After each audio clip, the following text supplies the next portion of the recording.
UFC 292 plays out tomorrow in Boston. The undercard is very fun. I'm looking forward to the undercard. So in the undercard, we have the tough finale. We have the lightweight finale, and we have the bantamweights squaring off. So as far as the bantamweights, we have Cody Gibson versus Brad Cantona. So Brad Cantona was training prior to the tough. He was training with Conor's coach. He knew Conor, not as much, but he knew him. And he actually, he won the tough previously, and then he came back, and now as a veteran, he was fighting the upcoming prospect. He beat him, and he beat the second fight, and now he won the second fight, and now he's in the finale. So we switched teams, actually. That's what happened. I don't know if you guys watched the tough. It was not bad. It was okay. I expected definitely more fireworks, more entertainment from a name like Conor McGregor versus Michael Chandler, but it was all right. It was okay. Not that big of a deal. So he switched teams. If you haven't watched it, check it out. It's on ESPN Plus. It's streaming. They've completed it. Yeah, I just watched the last episode this Tuesday. So Brad Cantona was on Michael Chandler's team. He picked the veterans. Conor picked the upcoming prospects, and pretty much all of them lost except one guy, Rico. And I'll talk about him in a second. So Brad Cantona switched teams because Conor lost a bunch of fights. He didn't have any more contenders aside from one guy.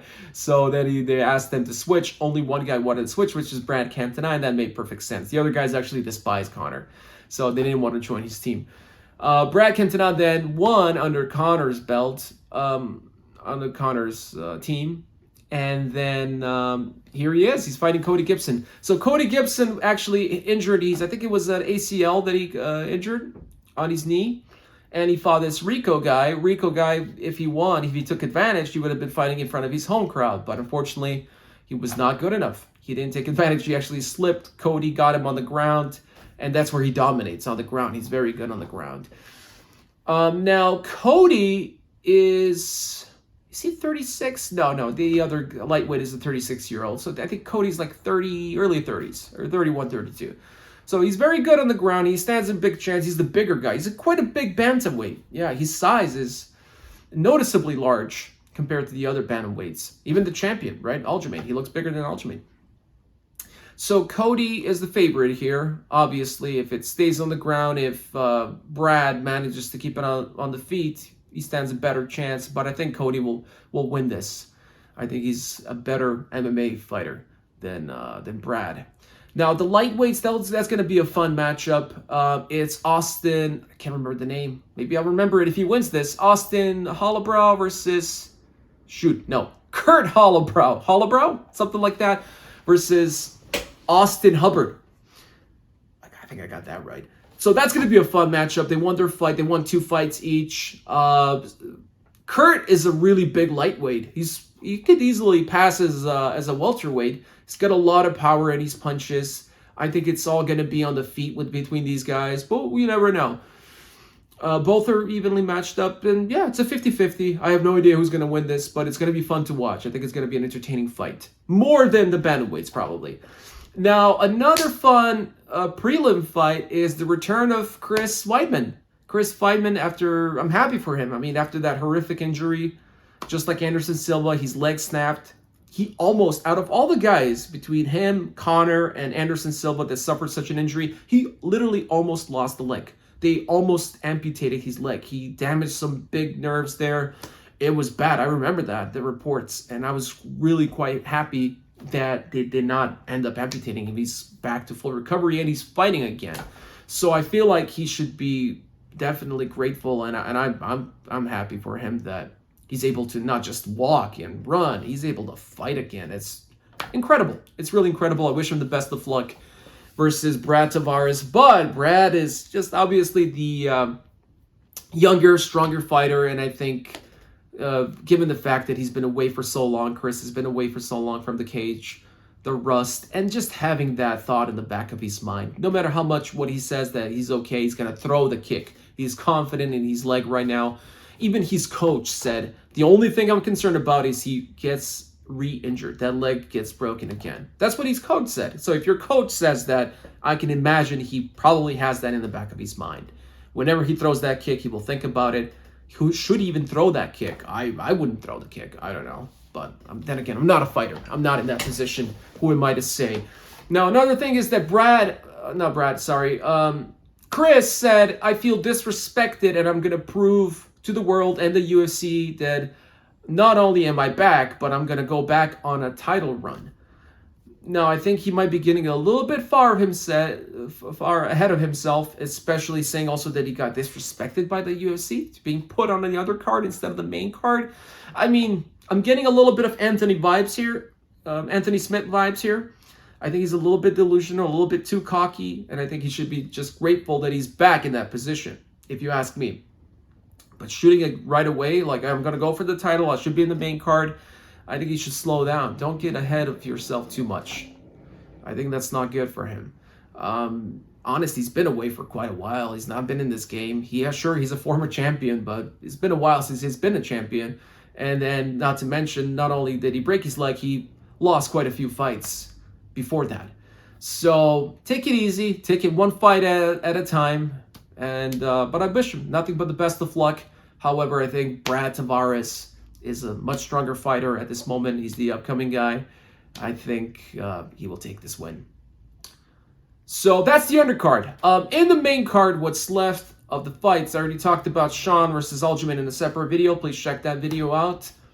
And I mean, talk about being delusional is also me thinking, hey, you know, this video is going to bring me 1 million subscribers.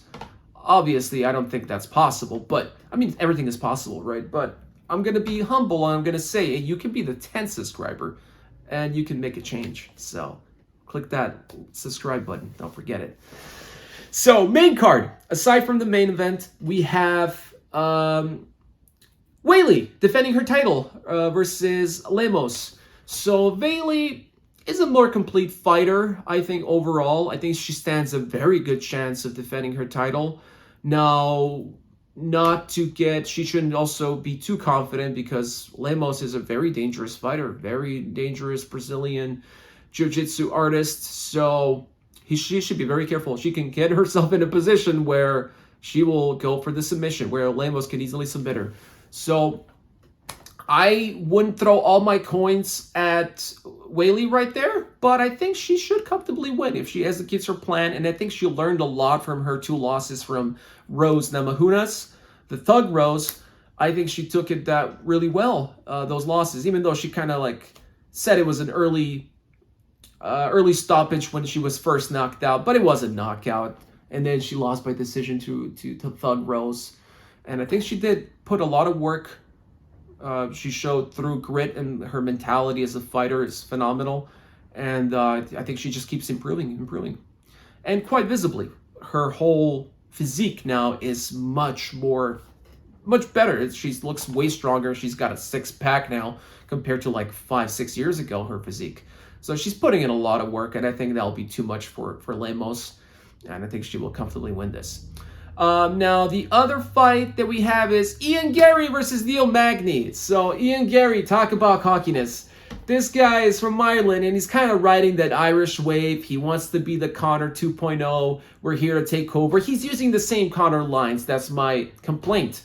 Can you be a little bit more original, Ian?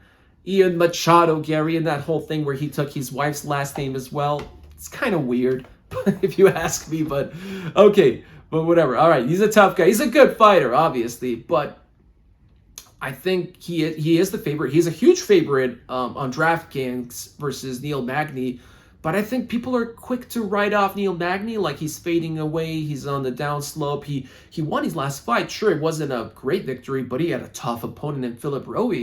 They were like a mirror image of themselves, and he won that fight. Fair enough. It was a slight victory, but it was a really tough fight. And I think he's proven times and times and again that he can win big fights. Or those, upcoming prospects that come knock on the door, Neil just sends them right back to the queue, where the comment about ass whooping his son and all that. So it's Ian tried to like take that comment and throw some shade at him, but I don't think that affected Neil Magny. Neil Magny's going to do what Neil Magny always does. He's going to stand there. He's a 6'1", lengthy fighter. He's going to fight you, right? You're not going to have an easy win over Neil Magny. So Ian has a tough challenge. If he wants to be considered great, if he wants to come in this conversation, even on short notice, now Neil Magny, who is not that prepared, he has to beat Neil Magny. He has to prove that. So, yeah, Jeff Neal previously backed out of this fight with the injury. Just on 10 days' notice, Neil Magny came in to the rescue. So, yeah, Ian Gary has to win this. I feel like, sure, he's has a lot of hype behind him, and the hype is growing, but the way he's treating himself in this whole conversation, the way he's bringing himself into the conversation, where he says, I'm the superstar of this card, you're putting a lot of risk, because if he loses, that hype will, just as it came, it will fade away quick, in my opinion. But so he has put, I think, a lot of pressure on himself, knowingly, I guess, but he has to win now. He has to win to prove, to back up his words, to continue riding that wave, that Irish wave, and I hope he brings a little bit of his own persona and not Conor's words. He has to win this, no question about it. What other fight is there important to mention is, I'm just going to talk about Chito Vera. So Chito Vera, Pedro Munoz.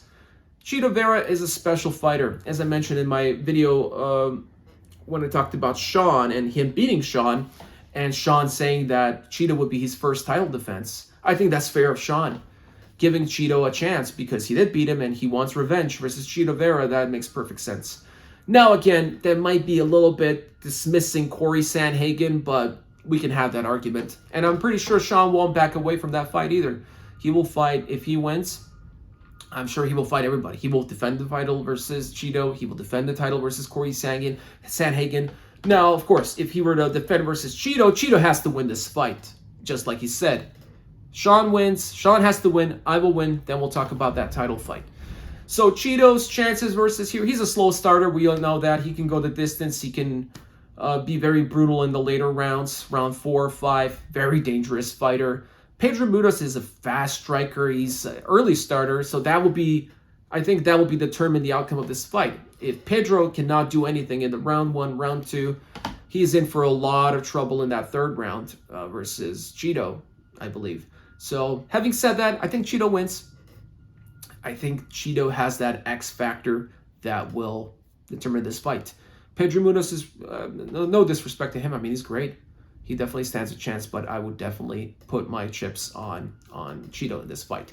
Let me know what you guys think. What are your expectations from this pay-per-view? Are you going to watch it? It's tomorrow in Boston. Yeah, please leave a comment in let me know if you agree with me, with my statements, or what you think about it. And of course, please don't forget to like this video if you like it, and subscribe, hit the notification bell, and I'll catch you in the next one.